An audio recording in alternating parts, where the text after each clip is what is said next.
তোমাকে কিনেছি পুরো ১ মাসের জন্য। আজ থেকে পুরো ১ মাস তুমি শুধু আমার বিছানায় থাকবে। এই ১ মাসে তোমাকে শুধু আমাকে খুশি করতে হবে। এই সময়ের মধ্যে অন্য কারো দিকে তাকাতেও পারবে না তুমি। আরমান শাহরিয়ার মায়ার কানের কাছে এসে খুব লোভনীয় কণ্ঠে কথাগুলো বললেন, যার কারণে মায়ার লোমকূপ দাঁড়িয়ে গেল। কিছুক্ষণ আগে একটা বড় ঘরের একটা সিঙ্গেল সোফায় একজন হ্যান্ডসাম ব্যক্তি বসে আছে, আর তার সামনে অনেকগুলো মেয়ে একটা লাইন করে দাঁড়িয়ে আছে। সব মেয়েই একে অপরের থেকে অনেক বেশি সুন্দর।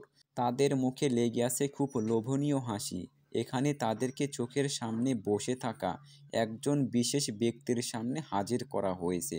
তিনি দেখতে খুবই সুদর্শন এবং শহরের একজন বড় ব্যবসায়ী। পুরো শহরে এই লোকটির অনেক মর্যাদা আছে। তার নাম আরমান শাহরিয়ার। ২৮ বছরের একজন খুব সুদর্শন যুবক। তার চেহারা এবং তার পেশিবহুল শরীর এমন ছিল যে সে যে কোনো মেয়েকে তার প্রেমে পড়তে বাধ্য করবে। কিন্তু আরমান শাহরিয়ার প্রেম শব্দটি পছন্দ করেন না। সে তার জীবনের প্রতিটি সম্পর্ককে কেবল তার নিজের মতলবের জন্য বানিয়েছে। আর ভালোবাসা, ভালোবাসা কী, কেমন তার অনুভূতি, সে বিষয়ে তার কোনো ধারণা ছিল না। আরমান শুধু মনে করে যে আবেগ অনুভূতি শুধুমাত্র একজন ব্যক্তিকে অসহায় করে তোলে।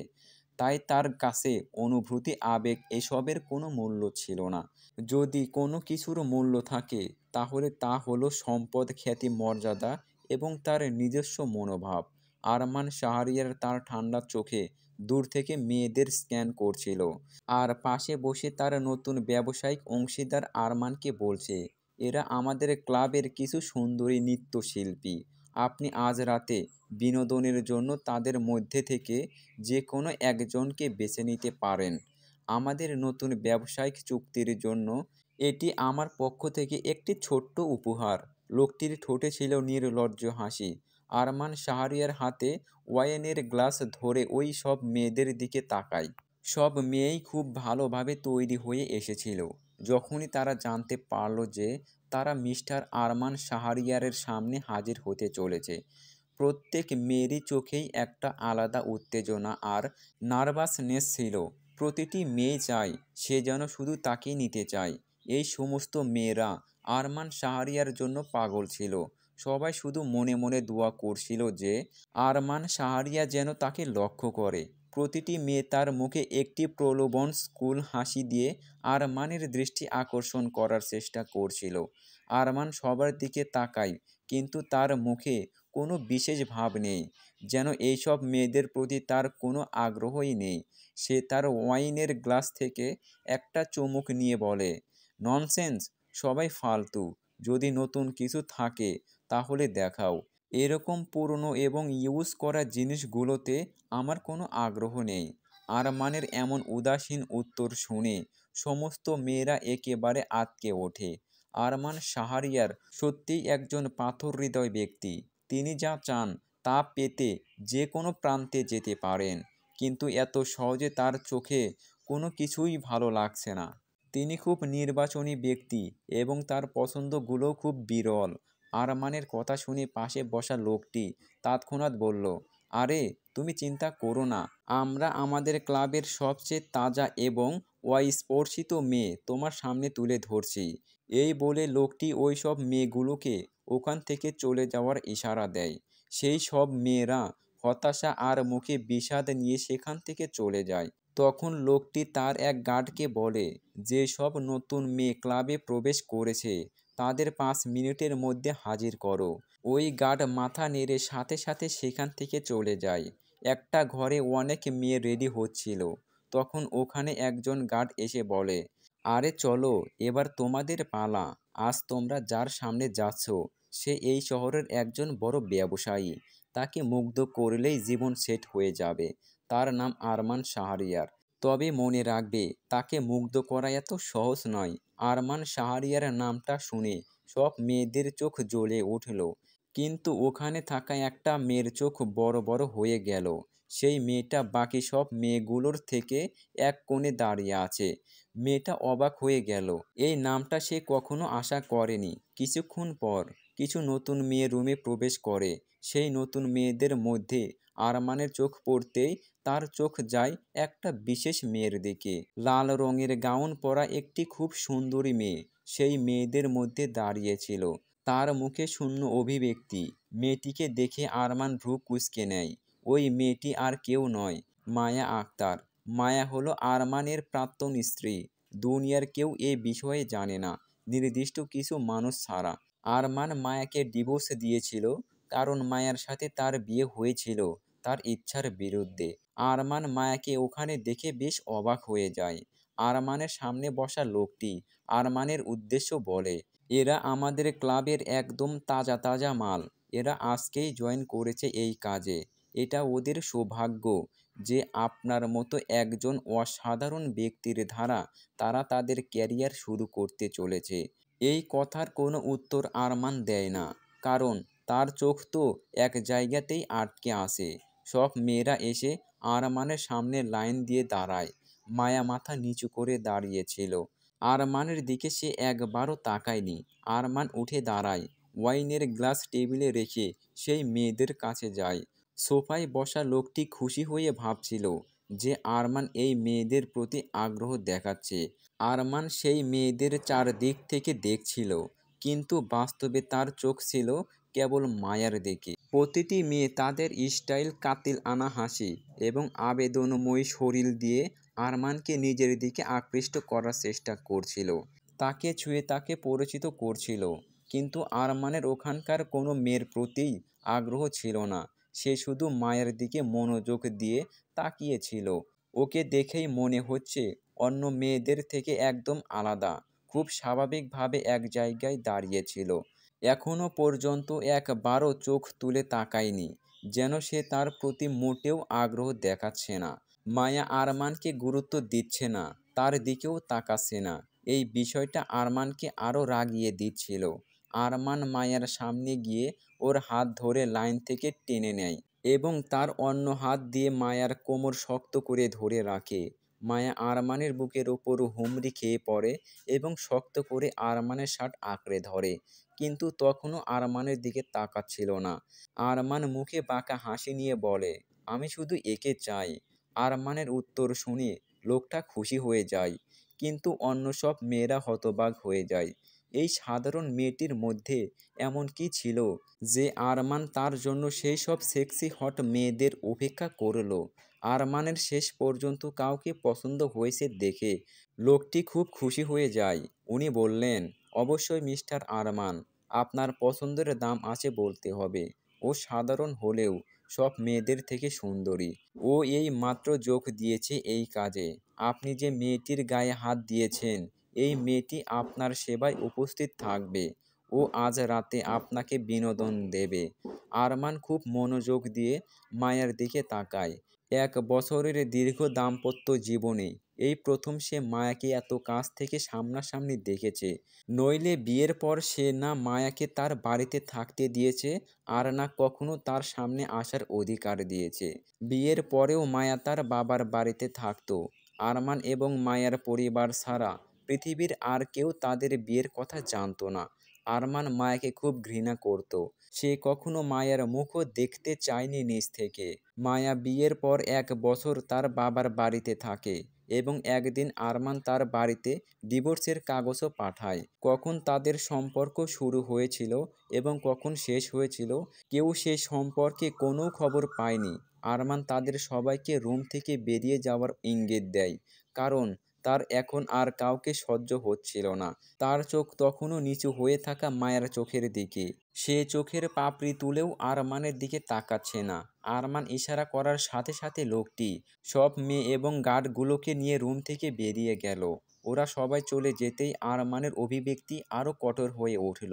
আরমান মায়ার কোমরটা আরও একটু শক্ত করে ধরল, যাতে মায়ার ব্যথা করতে শুরু হলো। আরমান, তাহলে এই ব্যবসাটা কবে থেকে শুরু করলে? আরমানের কথাগুলো খুবই কড়া ছিল, যা মায়ার হৃদয়কে ব্যথিত করছিল। এই বিয়ে তাদের দুজনের ইচ্ছার বিরুদ্ধ হলেও মায়া আরমানকে অনেক পছন্দ করতে শুরু করেছিল। যে মুহূর্তে সে আরমানকে প্রথমবার দেখেছিল, তার হৃদয় আরমানের উপর পড়েছিল। আরমান বিয়েতে খুশি ছিল না, কিন্তু মায়া সিদ্ধান্ত নিয়েছিল যে আজ না হলে কাল সে আরমানের হৃদয়ে ঠিকই জায়গা করে নেবে। কিন্তু আরমান তাকে এই সুযোগ কখনো দেয়নি। সে বিয়েটা টিকিয়ে রাখার চেষ্টা করেছিল, কিন্তু আরমানের কাছ থেকে সে যা পেয়েছে তা ছিল শুধুই অবজ্ঞা আর অবহেলা। হঠাৎ একদিন যখন ডিভোর্স পেপার তার বাড়িতে আসে, তখন মায়ার সব আশা ও স্বপ্ন ভেঙে যায়। ও খুব খারাপভাবে ভেঙে পড়ে।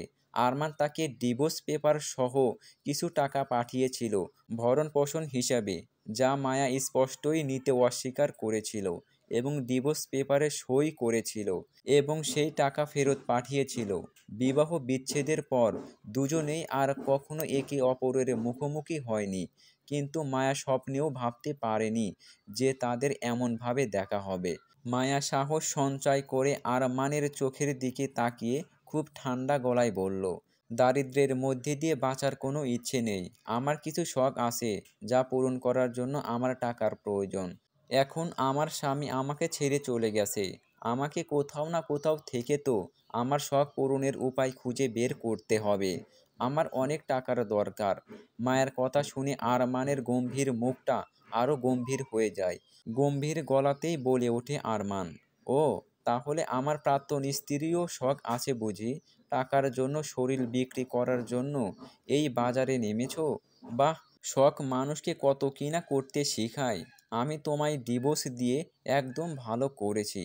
তোমার মতো মেয়েদের দিয়ে শুধু শরীরের আগুন নেভানো যায়, বউ করে সংসার করা যায় না।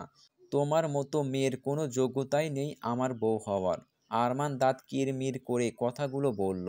কেন জানে না, কিন্তু হঠাৎ করেই খুব রাগ লাগছিল তার। যদিও আরমানের কথাগুলো মায়াকে অনেক কষ্ট দিচ্ছিল, কিন্তু সে তার সমস্যাগুলোকে আরমানকে দেখাতে চায় না। আর কেনই বা সে দেখাবে? যে ব্যক্তি বিয়ের আগেও চিন্তাও করেনি, ডিভোর্স দেওয়ার আগেও ভাবেনি, তার মুখের দিকেও তাকায়নি, তার ফিলিংস নিয়েও ভাবেনি, তাকে কেন তার সমস্যাগুলো দেখাবে? মায়া মুখে একটা প্রলোভন হাসি দিয়ে আরমানের গলায় হাত রেখে বলল, যদি এমন হয় তাহলে চলুন। আমি আপনার ইচ্ছা পূরণ করব, আর আপনি আমার ইচ্ছা পূরণ করবেন। যাই হোক, গত কয়েকদিন ধরে আমার ইনকামটা একটু ধীর গতিতে চলেছে। আপনার মতো কোনো ধনী লোক পাইনি না তার জন্য। আজ যখন আপনার মতো ধনী কাউকে পেয়েছি, তখন আমি কোনো কমতি রাখতে চাই না। আপনি যেমন চাইবেন আপনাকে আমি তেমন সার্ভিস দেব। আর আমাকে বিশ্বাস করুন, আমি আপনাকে একটুও অভিযোগ করার সুযোগ দেব না। আজ পর্যন্ত আমি আমার গ্রাহকদের কাউকে খুশি না করে যেতে দেইনি। আরমান অবাক হয়ে বলল, গ্রাহকদের? কতজন গ্রাহক আছে তোমার? আরমানের মুখে বিস্ময়ের ছাপ, আর গলার আওয়াজে রাগের আভাস স্পষ্ট। আরমানকে অবাক হতে দেখে মায়া বাঁকা হেসে বলল, আমার কতজন গ্রাহক আছে এতে আপনার কি যায় আসে মিস্টার আরমান শাহরিয়ার? এটা তো আমাদের নিত্যদিনের কাজ। এত লোকের কথা কিভাবে মনে রাখি বলুন? মায়ার এমন নির্লজ্জ কথা শুনে আরমানের মুখ রাগে লাল হয়ে গেল। চোখ দিয়ে যেন আগুন ঝরছে। রাগে আরমান তার হাত দিয়ে মায়ার চিবুক শক্ত করে ধরল। মায়া প্রচণ্ড ব্যথা অনুভব করছিল, কিন্তু ও ওর ব্যথা আরমানকে দেখাতে চাইছিল না। মুখে ঝুলিয়ে রেখেছিল গা জ্বালানো হাসি। আরমান, আমি ভেবেছিলাম তুমি ভালো মেয়ে, তাই তোমাকে ডিভোর্সের সাথে সাথে কিছু টাকাও পাঠিয়েছিলাম। তুমি যখন টাকাটা আমাকে ফেরত দিয়েছিলে, তখন আমি ভেবেছিলাম তুমি হয়তো একজন আত্মসম্মানী মেয়ে। কোথাও না কোথাও আমার একটু অপরাধ বোধ কাজ করেছিল যে আমি কারো জীবন নষ্ট করেছি। কিন্তু আজ তোমাকে এইভাবে দেখার পর আমার সেই মায়া এবং সেই অপরাধ বোধটাও চলে গেল। এখন মনে হচ্ছে যা করেছি একদম ঠিক করেছি। যাই হোক, তা তুমি আজ পর্যন্ত কত মানুষের বিছানা গরম করেছো। হ্যাঁ, কত মানুষ এই শরীর ছুঁয়েছে, কত মানুষের তৃষ্ণা নিবারণ করেছো তুমি। কি হলো, উত্তর দাও। আরমান উত্তেজিত হয়ে মায়াকে কথাগুলো জিজ্ঞাসা করলো। আরমানের কথা শুনে মায়া হালকা হেসে বলল, বললাম না, আমার মনে হয় না এগুলো জেনে আপনার কোনো লাভ হবে। আমি অনেকের সাথে খেলেছি। বিশ্বাস করুন, আমার অনেক অভিজ্ঞতা আছে। আমি আপনাকে খুব খুশি করতে পারবো। একবার শুরু করে তো দেখুন, আপনার পুরো টাকাটা উসুল হয়ে যাবে। মায়ার কথাগুলো আরমানের রক্তকে আরও গরম করে দিচ্ছিল। ও মায়াকে বিছানার কাছে নিয়ে যায় এবং জোর করে তাকে বিছানায় ছুঁড়ে ফেলে দেয়। তখনও প্রলোভন স্কুল হাসি মায়ার মুখে রয়ে যায়। আরমান রেগে গিয়ে নিজের সমস্ত পোশাক খুলতে শুরু করে। মায়াও আস্তে আস্তে তার শরীর থেকে জামা কাপড় সরিয়ে নেয়। আরমানের চোখের সামনে মায়া বিধ্বস্ত অবস্থায় ছিল। মায়ার কাছাকাছি এসে আরমান বলল, তোমার কতটা অভিজ্ঞতা আছে দেখাও আমায়। আমি চাই তুমি আমাকে সন্তুষ্ট করো। মায়া তার মুখে একটা দ্রুত হাসি দিয়ে আরমানকে কাছে টেনে নেয় এবং আবেগের সাথে কিস করতে শুরু করে, যে মায়ার ঠোঁট কেটে রক্ত বের হয়ে যায়। যেন পুরো রাগটা মায়ার ঠোঁটের উপর ঝাড়ছে। কিন্তু মায়া কোনো প্রতিক্রিয়া দেখায় না, চুপচাপ সহ্য করে নেয়। এরপর ওরা মত্ত হয় সেই আদিম খেলায়, যা যুগে যুগে ধরে চলে আসছে। কিন্তু এতে কোনো ভালোবাসা ছিল না, ছিল শুধু আরমানের রাগ, যা মায়ার শরীরের ওপর দিয়ে বয়ে গেল। মায়া হাসি মুখে সব কষ্ট সহ্য করছিল। সে অনেক কষ্ট পাচ্ছিল, তারপরও সে তার মুখে তার ব্যথা প্রকাশ করতে দিচ্ছিল না। আরমান সারাটা রাত মায়ের সাথে কাটালো। সকালবেলা আরমান শাওয়ার নিয়ে ওয়াশরুম থেকে বেরিয়ে আসে। তারপরে মায়া ওয়াশরুমে যায় এবং দরজা বন্ধ করে দেয়। ভেতরে যেতেই মায়ার সমস্ত যন্ত্রণা এবং কষ্ট তার চোখে অশ্রু হয়ে ঝরতে থাকে। মুখের ওপর হাত চাপা দিয়ে নীরবে কান্নায় ভেঙে পড়ে। ঝরনার জল তার শরীরে পড়ছিল। তার শরীরে লাল এবং নীল চিহ্ন ছিল, যা বোঝায় যে আরমান কতটা নিষ্ঠুরভাবে তাকে আছড়ে খেয়েছে। তার শরীরে থেকে বেশি আত্মাই ব্যথা পেয়েছে। মায়া তার কণ্ঠস্বরকে চাপা দিয়ে কাঁদতে থাকে। কিছুক্ষণ পরে ব্যথাযুক্ত শরীর নিয়ে ওয়াশরুম থেকে বেরিয়ে আসে। আরমান পোশাক পরে রেডি হয়ে নিয়েছে বেরিয়ে যাওয়ার জন্য। যাওয়ার আগে সে তার কোট থেকে একটা চেক বের করে মায়ের কাছে এসে চেকটি মায়ের দিকে ছুঁড়ে দেয়। এই ধরো তোমার রাতের সেবার মূল্য।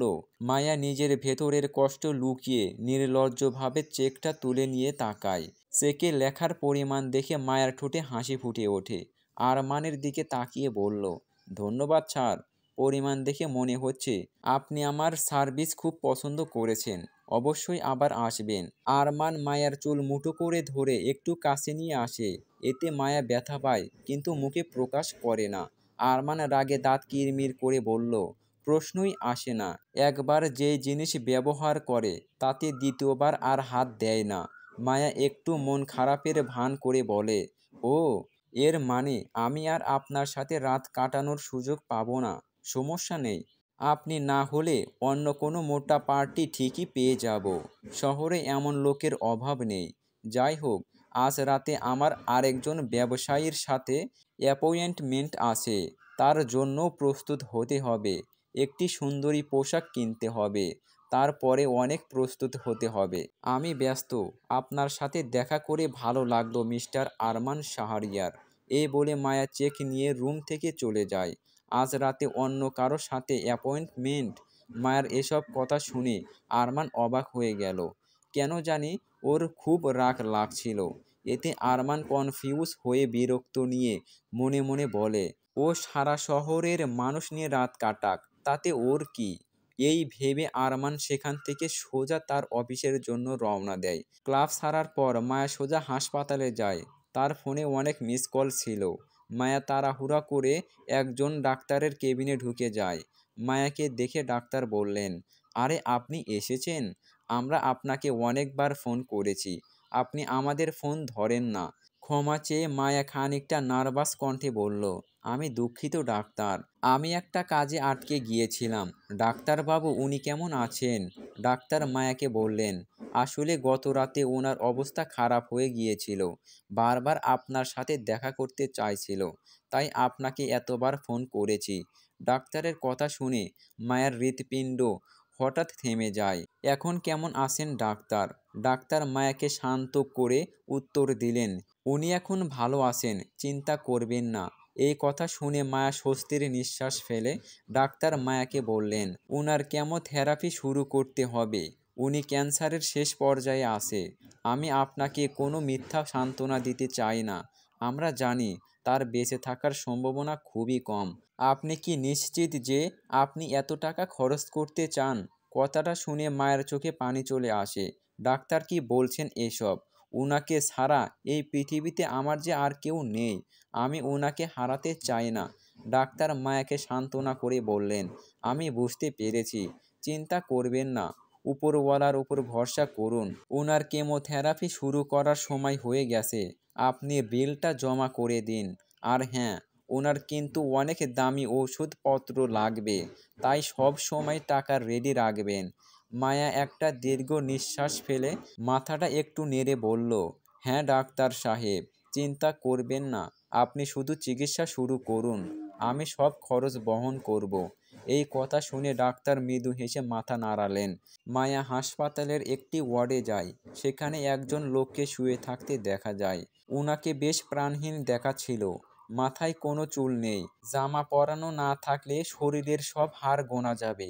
উনাকে দেখতে অবিকল একটা মৃতদেহের মতো। এই অবস্থায় লোকটিকে দেখে মায়া খুব কষ্ট পাচ্ছিল। কারণ সেই লোকটি আর কেউ নয়, তার জন্মদাতা পিতা, যিনি ক্যান্সারের সাথে লড়াই করছিল। ধীরে ধীরে ক্যান্সারের কারণে তার শরীর সম্পূর্ণ ফাঁকা হয়ে গেছে। মায়া তার সাহস জোগাড় করে এবং তার বাবার বেডের কাছে এগিয়ে যায়। হাসির আড়ালে তার মুখের দুঃখ লুকিয়ে রাখে। বিছানায় নির্জীব হয়ে শুয়ে থাকা লোকটি মায়াকে দেখে যেন তার শরীরে প্রাণ ফিরে আসে। চোখ চকচক করে ওঠে। সে হাত এগিয়ে দিয়ে মায়াকে কাছে আসতে ইশারা করে। মায়া কাছে এসে লোকটির হাত ধরে বেডের কাছে চেয়ারে বসে। পাপা, কেমন আছো তুমি? জানো, আজ আমি ডাক্তারের সাথে দেখা করেছি। ডাক্তার কি বলেছে জানো? তিনি বললেন যে তুমি খুব তাড়াতাড়ি সুস্থ হয়ে যাবে, ঠিক আগের মতো। লোকটা জানতেন মায়া তাকে মিথ্যা সান্ত্বনা দিচ্ছে। সে যে অবস্থায় আছে সেখান থেকে শুধু মৃত্যুর দিকে যেতে পারে, জীবনে বেঁচে থাকার দিকে নয়। তবুও মায়া তাকে উৎসাহিত দিচ্ছিল। উনি জানতেন মায়া খুব কষ্ট পাচ্ছে, আর সেই কষ্ট তার হাসির আড়ালে লুকিয়ে রেখেছে। বাবা তো তাই সব বোঝেন। উনি নিজের জন্য নয়, তার মেয়ের জন্য চিন্তিত ছিল। মায়া দেখতে খুব সুন্দর এবং নিষ্পাপ ছিল। জানেন না, উনি না থাকলে ওনার মেয়ে এই দুনিয়ায় কিভাবে বাঁচবে। ওনার নাম আশরাফ তালুকদার। মধ্য পরিবারের মানুষ তিনি। ওনার বাবা অর্থাৎ মায়ের দাদা এবং আরমানের দাদা ছিলেন স্কুলের বন্ধু। অনেক আগেই তারা দুজনেই মায়া আর আরমানের বিয়ে ঠিক করে রেখেছিলেন। আরমানের পরিবার জোর করেই মায়াকে আরমানের সাথে বিয়ে দিয়েছিলেন। আর আরমান বিয়ে করে নিলেও তা মানতে রাজি ছিল না, যেহেতু তার ইচ্ছার বিরুদ্ধে বিয়েটা দেওয়া হয়েছিল। মায়াকে ওদের বাড়িতেও আনতে দেয়নি, এই বলে যে ওই মেয়ে যদি এই বাড়িতে আসে তাহলে আমি বাড়ি থেকে বেরিয়ে যাব। আরমানের দাদা জানতেন মায়া ভালো মেয়ে, আর আরমানও কেমন ছেলে তা তিনি ভালোই জানতেন। তাই ওনার মনে হয়েছিল মায়াই একমাত্র আরমানকে সামলাতে পারবে। মৃত্যুর আগে আরমানের দাদার শেষ ইচ্ছে ছিল দুজনের বিয়ে হোক। দাদার শেষ ইচ্ছায় বাধ্য হয়ে আরমান মায়াকে বিয়ে করে নেয়, কিন্তু তার মুখও দেখতে চায়নি। বিয়ের পরপরই আরমানের দাদা মারা যান। আশরাফ, আমাকে মিথ্যা সান্ত্বনা দিও না মামুনি। আমি জানি আমার হাতে বেশি সময় নেই। পৃথিবীর কোনো চিকিৎসাই আমাকে সারিয়ে তুলতে পারবে না। আমি আমার জীবন নিয়ে চিন্তিত নই, আমি তোমাকে নিয়ে চিন্তিত। তুমি আমাকে এত দামি হাসপাতালে ভর্তি করেছো আমার চিকিৎসার জন্য, কিন্তু এখন তার খরচ তুমি কিভাবে বহন করবে? তুমি আমায় বাড়িতে নিয়ে চলো। আমি তোমার সাথে সময় কাটাতে চাই। আমি এই হাসপাতালে মরতে চাই না। মায়া সাথে সাথে তার বাবাকে বাধা দিয়ে বলল, পাপ্পা, থামো তুমি।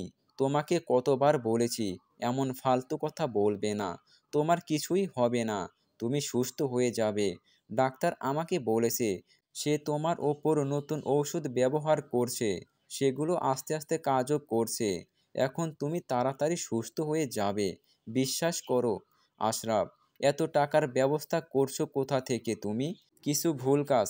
আশরাফ এই কথা বলতেই মায়া তাড়াতাড়ি উত্তর দেয়, না পাপা, আমি একটা বড় মাল্টি ন্যাশনাল কোম্পানিতে চাকরি পেয়েছি। এই চাকরির ভিত্তিতে তোমার চিকিৎসার জন্য লোন নিয়েছি। তুমি চিন্তা করো না, তুমি তাড়াতাড়ি সুস্থ হয়ে যাবে। তারপর আমরা দুজনে বাড়িতে যাব। আশরাফ একটু দুঃখী হয়ে যায়। মায়া তার পাপাকে দুঃখিত দেখতে পারে না। সে তার পাপাকে হাতে হালকা চুমু খেয়ে বলে, পাপা, তুমি জানো আমি তোমাকে কতটা ভালোবাসি। তোমার কিচ্ছু হতে দেব না, কিচ্ছু না। আশরাফ হালকা হেসে মায়াকে মাথায় হাত বুলিয়ে দেয়। বাবাকে এমন নিষ্প্রাণ অবস্থায় দেখে মায়ার খুব কষ্ট হয়। আল্লাহই জানে তাকে নিয়ে কি খেলা খেলেছে। ছোটবেলায় তার মাকে ছিনিয়ে নিয়ে গেছে, বিয়েও ভেঙে গেছে। এখন তার বাবাই তার শেষ ভরসা। আল্লাহ তাআলা এখন তার বাবাকেও ছিনিয়ে নেওয়ার চেষ্টা করেছেন এবং ওর বাবাকে বাঁচানোর জন্য নিজের কতটা মূল্যবান জিনিস হারিয়েছে তা একমাত্র ওই জানে। মায়া মনে মনে বলে, আই অ্যাম সো সরি পাপ্পা, আমি কি করেছি তা বলতে পারবো না। তবে তোমার জীবন বাঁচাতে আমি যে কোনো প্রান্তে যেতে প্রস্তুত। আমি জানি আমি যা করেছি তা খুবই অন্যায়। যেই রাস্তায় আমি নেমেছি এতে আমার জীবন নষ্ট হয়ে যাবে এবং আমি কখনোই এর থেকে বেরিয়ে আসতে পারবো না। তবে আমিও তোমাকে এভাবে কষ্ট পেতে দেখতে পারবো না। প্লিজ তুমি আমায় ক্ষমা করে দিও। পাপাকে খাবার ও ঔষধ দেওয়ার পর মায়া তার বাড়িতে ফিরে আসে। প্রথমে সে একটা পেন কিলার খেয়ে নেয়, কারণ তার শরীরে প্রচুর ব্যথা হচ্ছিল। আর হবে নাই বা কেন, আরমান তো পুরো পশুর মতো ব্যবহার করেছে ওকে। ব্যথানাশক ঔষধ খাওয়ার পর মায়া হালকা কিছু খায় এবং তারপর বিছানায় শুয়ে পড়ে। বিছানায় শুয়ে সে ক্লান্ত এবং যন্ত্রণায় কাতরাচ্ছিল।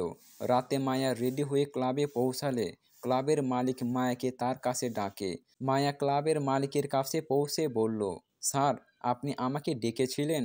ক্লাবের মালিক মায়ার দিকে তাকিয়ে বললেন, আরে মায়া, তুমি এসেছো ভালোই হলো।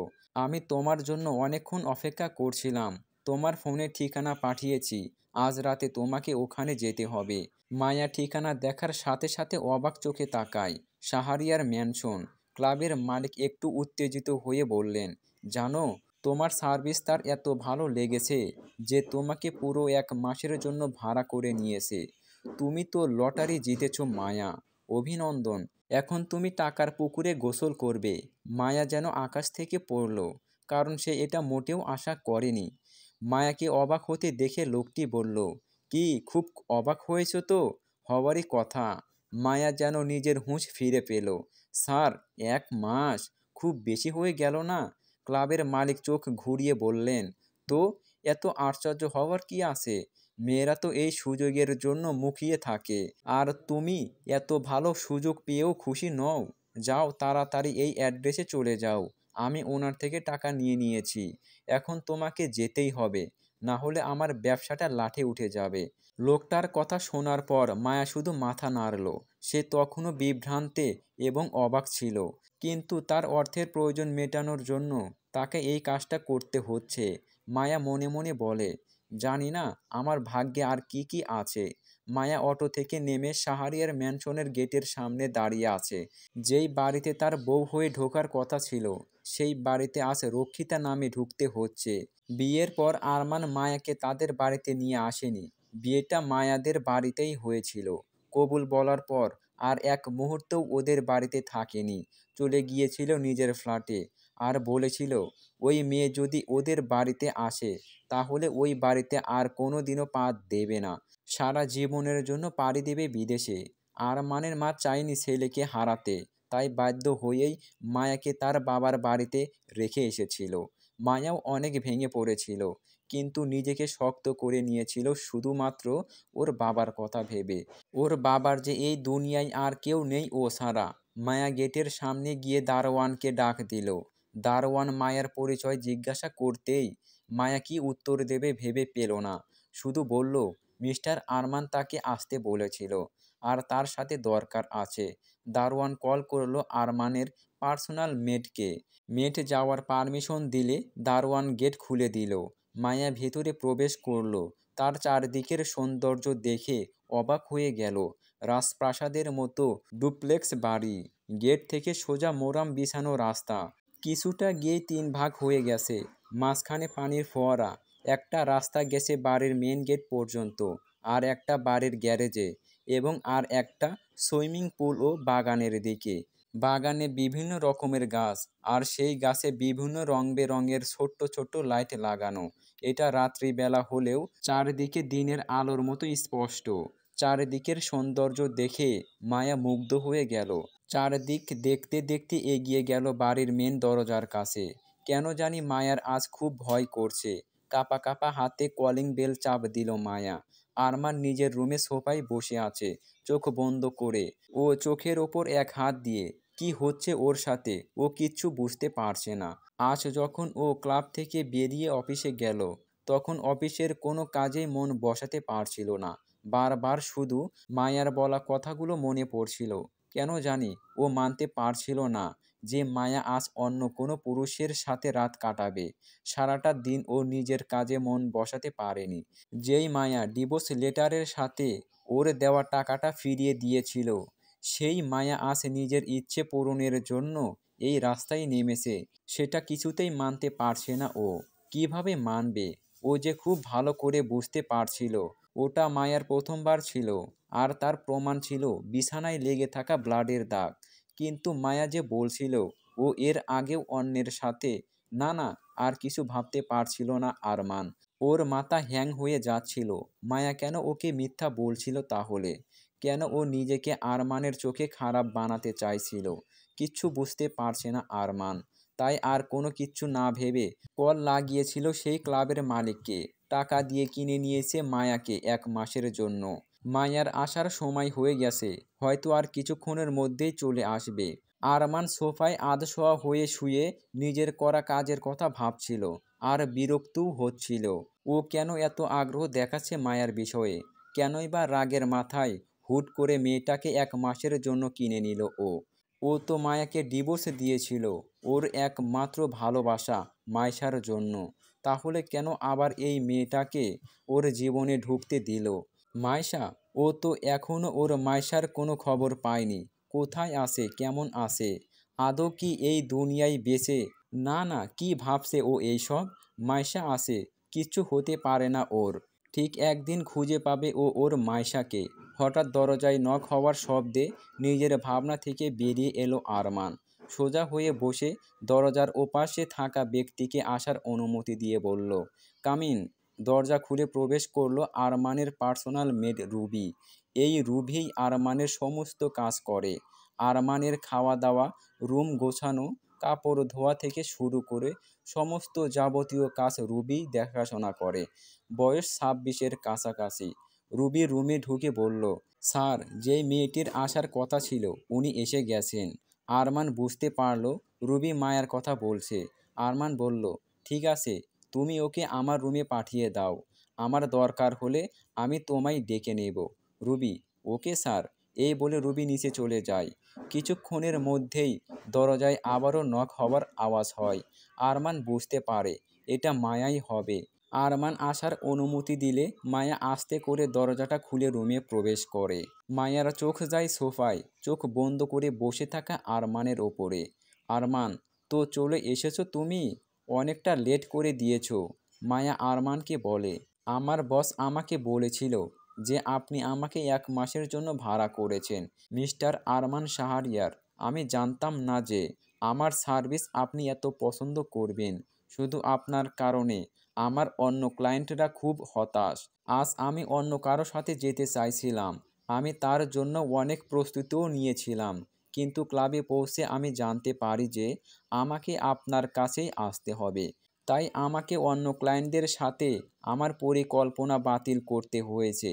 মায়া কথাগুলো নিজের মতো করে সাজিয়ে মিথ্যা বলে। এগুলো শুনে আরমান তার হাতের মুঠ শক্ত করে নেয়। উঠে এসে মায়ার কাছে দাঁড়ায়। তারপর মায়াকে একবার উপর থেকে নিচ অবধি দেখে নিয়ে বলে, তাহলে তুমি আজকে এই পোশাক পরে অন্য কাউকে খুশি করতে যাচ্ছিলে বুঝি? আরমান ব্যঙ্গাত্মক গলায় এ কথা বলে, কারণ আজ মায়ার পরনে ছিল সিম্পল 3 পিস, আবার মাথাতেও ওড়না দেওয়া। মায়া আমতা আমতা করে বলল, হ্যাঁ, আসলে আজ হোটেলে যাওয়ার কথা ছিল। আমি ওখানেই আমার ড্রেস চেঞ্জ করে নিতাম। একেবারে হট ড্রেস পরে তো আর বাইরে বের হওয়া যায় না। আরমান তাচ্ছিল্য হেসে বলে, ও তাই বুঝি? এই কাজ করতে লজ্জা লাগছে না? আর হট ড্রেস পরে বাইরে বের হতে লজ্জা লাগছে? বাহ, তোমারও লজ্জা বলতে কিছু আছে তাহলে? মায়া আরমানের কথায় কষ্ট পেলেও তা মুখে প্রকাশ করে না। মুখে হাসি নিয়ে মায়া বলে, ওই মিস্টার, এসব কথা বাদ দিন, কাজের কথায় আসুন। আমি আমার কাজ শেষ করে তাড়াতাড়ি ফিরতে চাই। আরমানের মুখে অভিব্যক্তি আরও কঠিন হয়ে যায়। খুব তাড়া দেখছি তোমার এই কাজ করার জন্য। আচ্ছা যাও, আমার ডিনার নিয়ে আসো। আমার রুমে। তোমার জন্য এখনও আমার ডিনার করা হয়নি, আর অবশ্যই নিজের হাতে রান্না করে আনবে। কথাটা শুনে মায়া যেন আকাশ থেকে পড়ল। হোয়াট? আমি মনে হয় ভুল শুনেছি। কি বললেন আরেকবার বলুন। আরমান চোখ সরু করে বলল, তুমি ঠিকই শুনেছ। আমি তোমাকে বলছি আমার জন্য রান্না করে আনতে। মায়া ভ্রু কুঁচকে বলে, আমাকে কি আপনার বাড়ির মেট মনে হয়? আমি তো এখানে রান্না করতে আসিনি। আমার কাজটা ঠিক কী আপনি খুব ভালো করে জানেন। তাই আমি আপনার জন্য রান্না করতে পারবো না। আরমান, আমি তোমাকে কিনেছি পুরো ১ মাসের জন্য। আজ থেকে পুরো ১ মাস তুমি শুধু আমার বিছানায় থাকবে। আর এই ১ মাসে তোমাকে শুধু আমাকে খুশি করতে হবে। এই সময়ের মধ্যে অন্য কারো দিকে তাকাতেও পারবে না তুমি। তাই আমি যা বলবো চুপচাপ শুনবে। আরমান শাহরিয়ার মায়ার কানের কাছে এসে খুব লোভনীয় কণ্ঠে কথাগুলো বলল, যার কারণে মায়া লোমকূপ দাঁড়িয়ে গেল। মায়া এক ঝটকায় আরমানের থেকে দূরে সরে এলো। তারপর রাগ নিয়ে বলল, হ্যাঁ, আপনি আমায় কিনেছেন, কিন্তু এই কাজের জন্য তো নয়। আমার কাজ শুধু আপনাকে বিছানায় খুশি করা। আপনার বাড়ির কাজের লোক হয়ে তো আসেনি। আরমান, তুমি কি পেপারে সাইন করার সময় দেখোনি ওখানে কি কি শর্ত দেওয়া হয়েছিল? ওখানে স্পষ্ট করে বলা আছে, এই ১ মাস আমি যা যা বলবো তোমাকে আমার সব কথা শুনে চলতে হবে। তাতে ঘর মোছাই হোক বা রান্না করা বা আমার জামা কাপড় ধোয়া, আমি যা যা বলবো সব তোমায় শুনতে হবে। মায়া অবাক হয়ে বলল, পেপার? কিসের পেপার? এসব কি বলছেন আপনি? এই কথা তো ছিল না। আরমান, এখানে আসার আগে কন্ট্রাক্ট পেপারে সাইন করে আসোনি তুমি? তোমার বস তোমার সাইন নেয়নি? আমার মনে হয় ওই পেপারটাও তোমার ওই ব্যাগে আছে, দেখে নিতে পারো। মায়ার মনে পড়ে গেল পেপারে সাইন করার কথা। মায়া যখন ক্লাব থেকে বেরিয়ে এসেছিল তখন ওর বস আবারও ওকে কল করে ডাকে। মায়া গেলে মায়াকে একটা পেপার দেওয়া হয় সাইন করার জন্য। মায়া জিজ্ঞাসা করলে ওর বস জানায় ওদের ওখানে কাজ করলে এটাতে সাইন করতে হয়। মায়াও আর কোনো কিছু না ভেবে ওই পেপারে সাইন করে দেয়। সাইন করা হয়ে গেলে মায়াকে যেতে বলে। মায়াও চলে আসছিল, কিন্তু ক্লাব থেকে বেরোনোর আগেই ওর বস আবারও ওর পিছু পিছু ছুটতে ছুটতে আসে আর একটা ফাইল ধরিয়ে দেয় মিস্টার আরমান শাহরিয়ারকে দেওয়ার জন্য। মায়া তাড়াতাড়ি ওর হাতে থাকা ব্যাগটা খুলে ফাইলটা বের করে, আর ফাইল থেকে বের করে সেই সাইন করা কাগজ। আর কাগজটা পড়ে দেখতেই মায়ার মাথায় যেন আকাশ ভেঙে পড়ে। চলবে, অবশ্যই এই পর্যন্ত কেমন লাগলো জানাতে ভুলবেন না। আর দ্বিতীয় পার্টটা খুব তাড়াতাড়ি চলে আসবে।